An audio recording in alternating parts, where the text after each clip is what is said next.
Hello, everyone, and welcome to the first ever episode of the Life of Color podcast.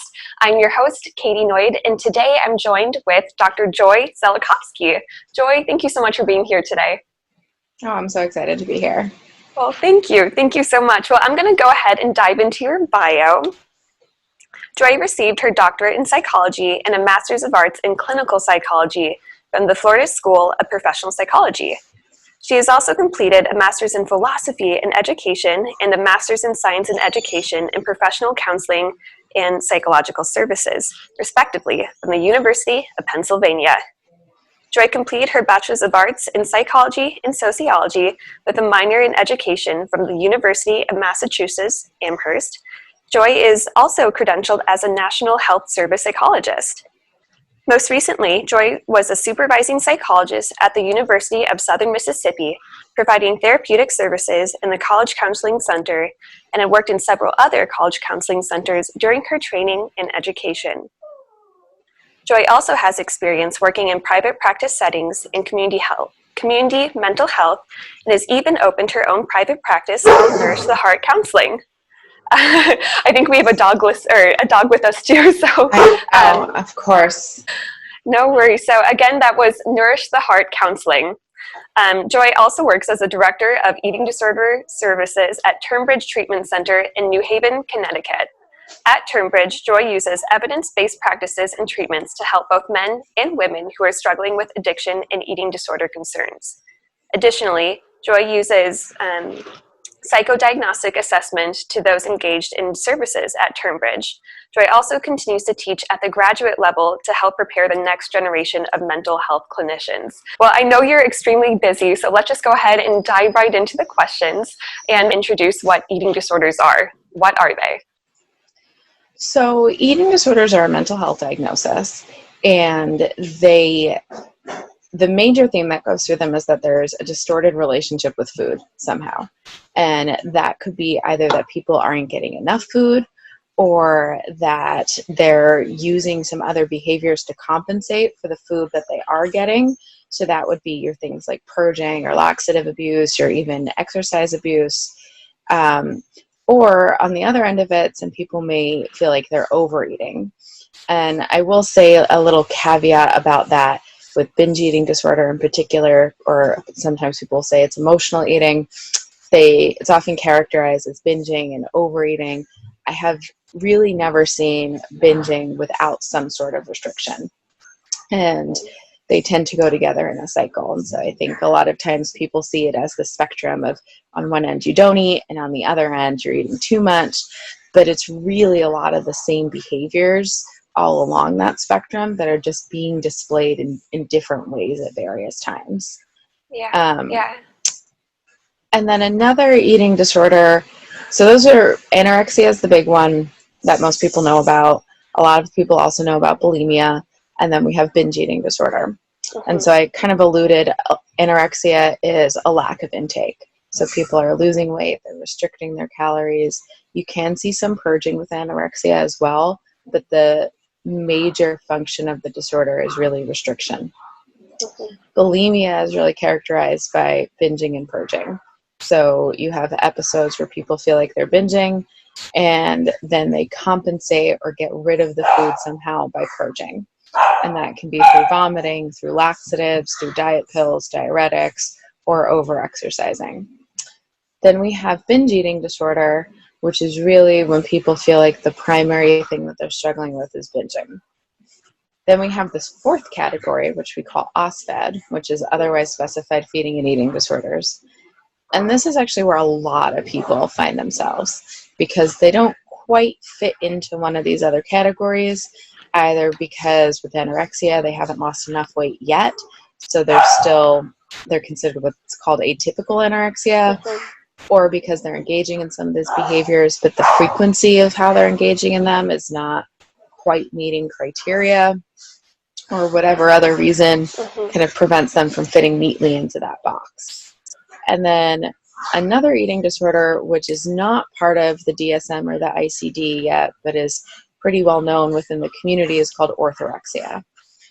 And orthorexia is this idea of clean eating, or superiority by cutting certain things out, so that it ends up really limiting what people can eat.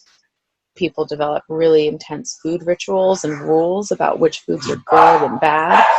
And while they're often, not always, but often getting enough caloric intake, they're, still, their relationship with food is still distorted, and it's still making it really difficult for them to function in the world because of their relationship with food. Mm. Mm.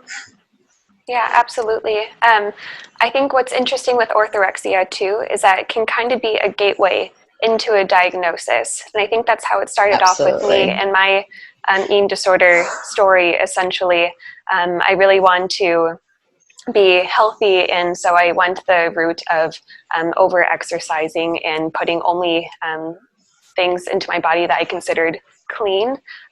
But that's quite a slippery slope when you go onto that type of diet or lifestyle. And then later on, I was diagnosed with eating disorder not otherwise specified. For me, that was an interesting diagnosis because it wasn't a clear one. I mean, it's so open. And I'm curious, with that, does that diagnosis often lead to others? So EDNOS is now what we call OSFED. The name changed in the new DSM.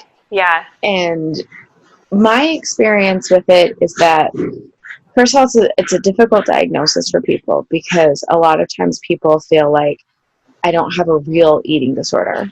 Like, I didn't fit into one of these categories. Yeah. And that's very distressing.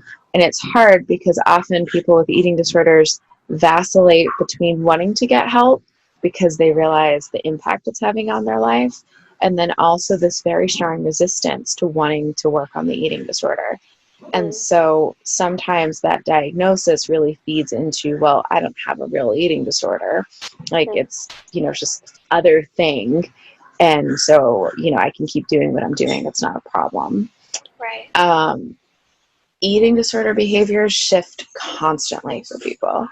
Like, I have worked with people who at the beginning of their diagnosis, they had bulimia, and then at some point it really shifted to anorexia, and then at some point shifted to binge eating, and then it went back to anorexia. And we see that all the time. And, diagnoses are sort of a necessary evil.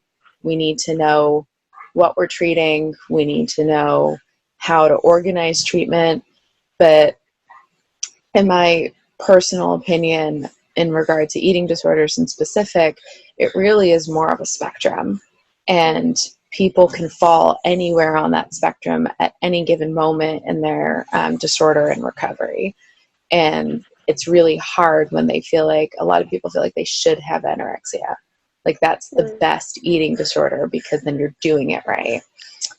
And when they don't, it can be very distressing as to, okay, well, I have one of the bad eating disorders. It's interesting with the symptoms too. Really, it's the underlying causes. It's the emotional things that are going on too. So it's not just the symptoms that are the issue with eating disorders as well. So right. Yeah, that's interesting. And you've mentioned the DSM-5. Can you kind of dive into what that is for our listeners who haven't heard of it, and what that helps psychologists do? So the DSM-5 is created by the American Psychiatric Association. And every, I would say, probably 10 to 20 years, they revisit it and they update everything in it.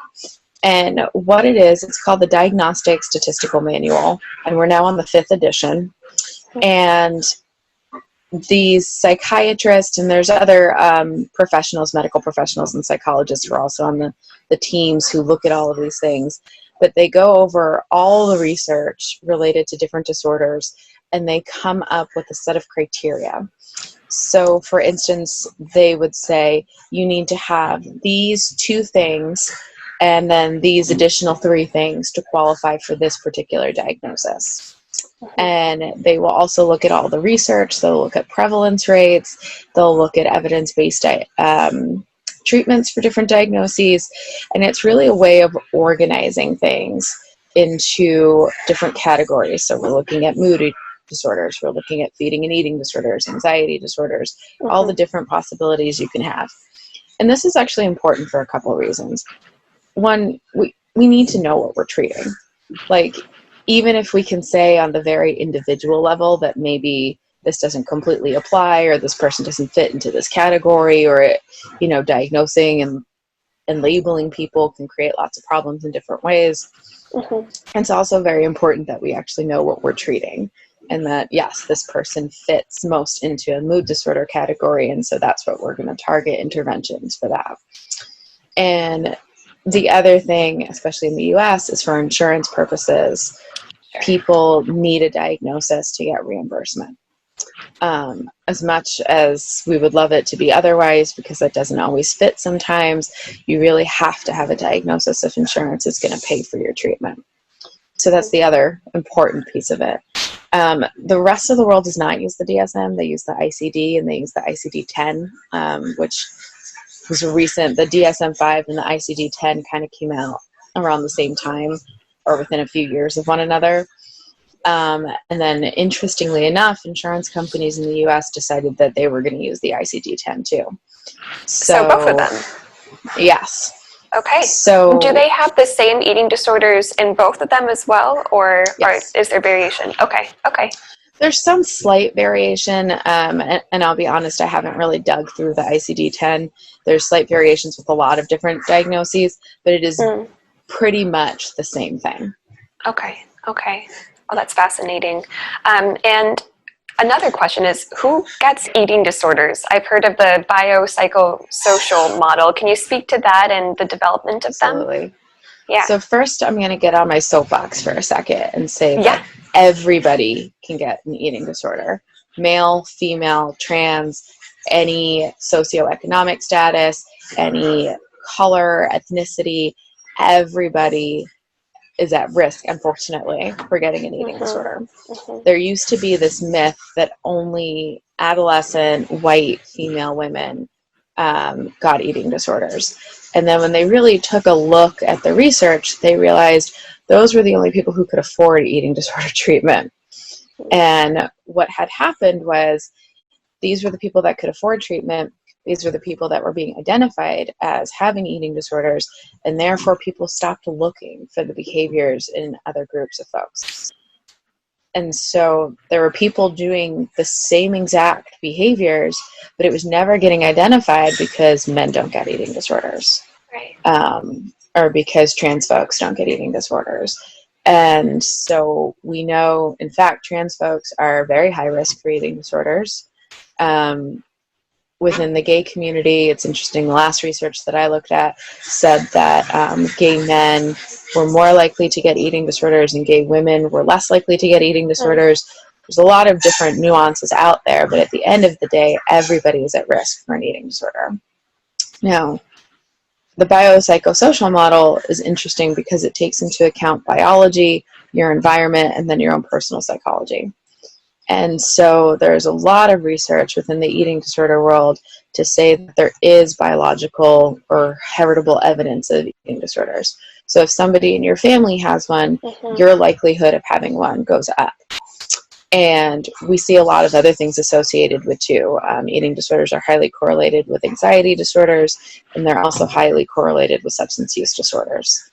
And when you think about that, it sort of makes sense if you view eating disorders through the lens of maladaptive coping skills, and people are feeling emotions that they either don't want to or don't know how to manage. They look for these other coping skills to make their life easier. And so substance abuse and eating disorders sort of go hand in hand and can easily fit into that spot of helping somebody manage feelings that they don't want to manage or don't know how to manage. Sure. But the model goes back to this idea that genetically and within our brains, some people might be prone to eating disorders. And even for those who aren't necessarily prone to eating disorders, we know that physiological changes are happening when someone is engaged in an eating disorder. We know that there are different parts of the brain that are impacted, different systems that light up with different behaviors. And so there really is a physiological piece of this that is happening. Then the psychosocial piece is really looking at, your own ability to tolerate certain things, your own resilience to things, and then also the culture and community that you're living in. And so we really have to look at it as a whole. Like, we might have person A who is maybe biologically prone to have an eating disorder, but they grow up in a household where food is really managed in a healthy way. There's a lot of support. They have some other factors that make them pretty resilient. And so even though they're predisposed to one, they never develop one. And then we have maybe person B who has the same biological predisposition, but grows up in the house where there's a lot of dieting, there's a lot of food talk, body talk, and something happens in their life. They feel like they don't really know how to cope. They start dieting, and all of a sudden we're off to the races with an eating disorder. Oh, it's so interesting, because then it kind of creates this perfect storm to the development of them. And I heard a quote one time. It's genes load the gun, and environment pulls the trigger, and that was by eating disorder professional and author Carolyn Costin. Are some societies more susceptible to the development of eating disorders, like in the Western world versus in other locations? So we really used to think that this was a Western disorder. Now that Western society and influence has really reached all sorts of different places in the world that weren't really subject to that influence before, we are seeing eating disorders on the rise. And I think there's a couple things that we can look at. I think we can look at Western culture as maybe an influence in this. I think we can look at racism as an influence, and whose bodies are we saying are the appropriate bodies, and what are we telling people they have to look like? I think also in a lot of situations, people didn't think this particular group was at risk, so they never even bothered to look. And so now we're also seeing some more awareness, and people are starting to look. And we know that happened with Black folks in our communities in the U.S. They said this is not an at-risk group, so they really didn't get assessment. Now that we're actually assessing, lo and behold, Black folks get eating disorders. So same with men. So I think it's a variety of factors. I do definitely think there's a Western influence of the message we're sending out as to which bodies are acceptable. And then this constant message of dieting and needing to lose weight and needing to manipulate your body to be acceptable and worthy in society. And then, that message is starting to reach people that it may never have reached before. So if we go back to our genes loading the gun theory, if somebody's predisposed but never got those messages and was fairly resilient, maybe they would have never developed an eating disorder. But now if we have somebody who is predisposed, who's all of a sudden getting all of these messages, and maybe something happens where they really don't know how to cope with life, then I think we're seeing, Yeah. During my undergrad, I came across a study that was done in 1995 to 1998 by Harvard Medical School psychiatrist Ann E. Becker, and it covered the effect of television on cultural norms in Fiji. Can you speak to this study and how television and kind of Western culture had influenced this population? Yeah, so if you take a look at the study, what you find out is that this population in Fiji really wasn't engaged in any eating disorder behaviors, or very, very few. And then as television and Western culture started to be introduced to the island, you started to see an increase in behaviors. And the study used the EAT-26 as a way to measure eating disorder behaviors. And so they were careful to mention that you can't fully diagnose an eating disorder off the EAT-26. But what they were seeing was higher and higher scores, and also higher incidences of people purging. And so while maybe not everybody met full criteria for an eating disorder diagnosis, we were certainly seeing an increase of symptoms in a way that was very concerning. And again, I think a lot of times people want to narrow things down to one thing. It's media that's responsible for this, or it's biology, or it's this, or it's that. And I think as we continue to grow in psychology, what we're seeing is that it's a little bit of everything. Right. It's rarely just one thing that influences things. So I think we had a population that had been pretty insulated, that hadn't really had exposure to the same types of things that we're seeing, which is, diet culture in our country is crazy. And my other little soapbox thing here is that dieting does not work. We have tons and tons of research to say that people will initially lose weight, and that about 95 to 98% of those people within 2 to 5 years are going to gain the weight back plus. And a lot of the health risks that we think are associated with dieting or associated with weight gain or size are really correlational data. So we can't say that they are caused by weight. Right. And a lot of times we don't take into account the impact that dieting has on our body, and the stress and the cortisol. And all of those things are actually linked to health risks. So that's kind of a different aside. But there's a multi-billion-dollar industry that makes its money on telling you that your body is not right.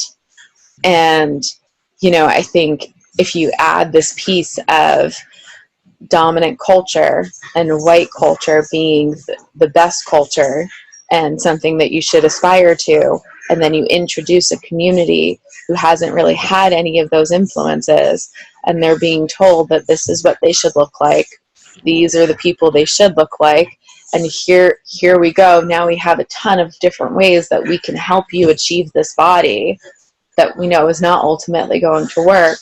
You're sort of priming people for the development of, at the very least, a disordered relationship with food, if not an eating disorder. Yeah. And what's interesting too is that each society is a little bit different in terms of how they approach treatment to eating disorders.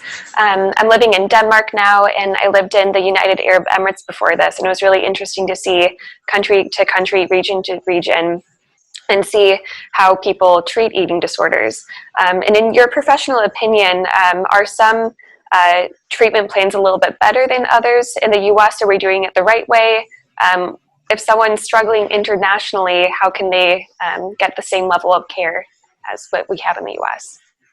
So I don't know that there is a right and a wrong way. I think treatment often has a lot of cultural bases to it as well. And so, who has access to resources and what kind of treatment is appropriate is also very much based on the culture that we live in. So I don't know that there is a right or a wrong way.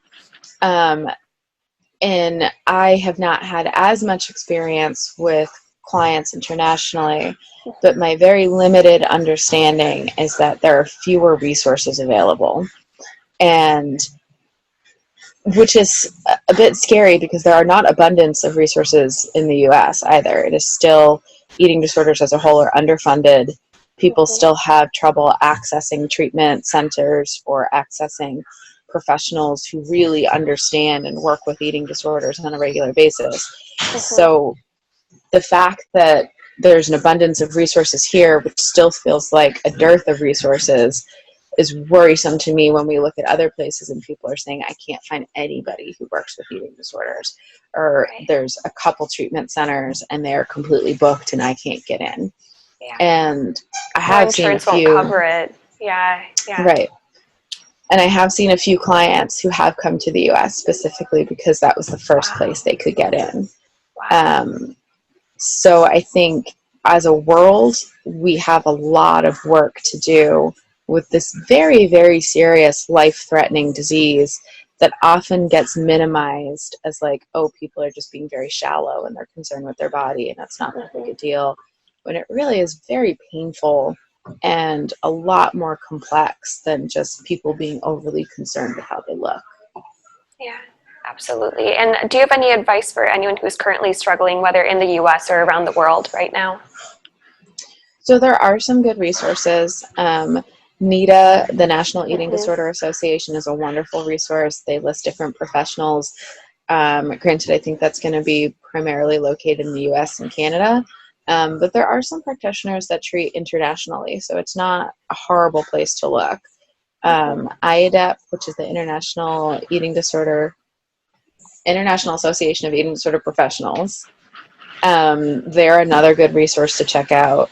The Academy of Eating Disorders is a little bit more research focused, but I don't know that that's going to have as many resources for treatment, but it is going to have more resources in terms of research and what's out there. So for people who are maybe interested in getting in the field, that's a good place to start. It's still, as dangerous as eating disorders are, it's still kind of a small field. I mean, we joke that we know everybody in the field, and we kind of do. Like, you get connected to people real fast because there aren't many of us out there. Right. So it's difficult. I wish I had more resources. And it may be that I'm just also ignorant of some resources overseas, but can certainly look into those. And if I find or stumble across any, I'll be sure to tell you about them. Yeah, absolutely. Absolutely.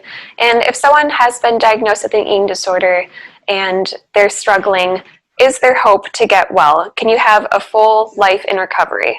Absolutely. Yeah. There's two thoughts regarding recovery. Some people will say there's full recovery, you never have an eating disorder thought again, you never engage in a behavior again, and that is a reality for a lot of people.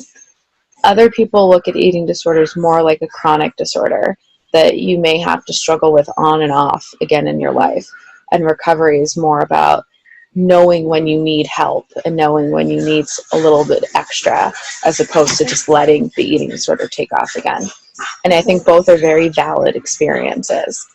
But having said that, I think people can lead meaningful lives that are rich and full of all of the things that they want to do.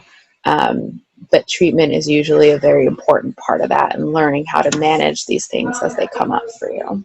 Yeah, absolutely. And I can speak from personal experience that after having treatment, I'm now 6 years in recovery. And again, for me, it's a daily choice. And I always have to recognize when symptoms or when thoughts come my way, that I can see them and then let go of them. It's kind of like the Ariana Grande song. It's like, thank you, but next. I have tools to be able to move forward. So my message is that recovery is possible, and it looks different for everyone, but it is definitely possible too.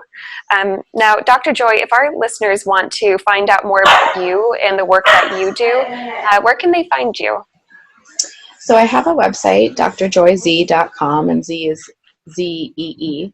And then I'm also on Instagram at fatandfabulous_Dr. Z. So I think it's also important that we acknowledge for those people in larger bodies that that's okay too. And so I am fat and happy and healthy, and still an advocate for all of those people who need help. So that's where I am on social media. Well, that's fantastic. And thank you for all the wonderful work that you're doing in this field and the people that you're helping all over. So thank you so much for your time today, too. It's been an honor and a privilege to talk with you on this. So thank you. Well, and thank you for inviting me. It's truly an honor to be a part of this. This is such important work. Yeah, well, thank you. Thank you. Well, enjoy the rest of your day. Have fun with your really cute dogs. And thank you again. Thank you. All right. Well, you take care now. Thanks, you too. All right. Bye. Bye.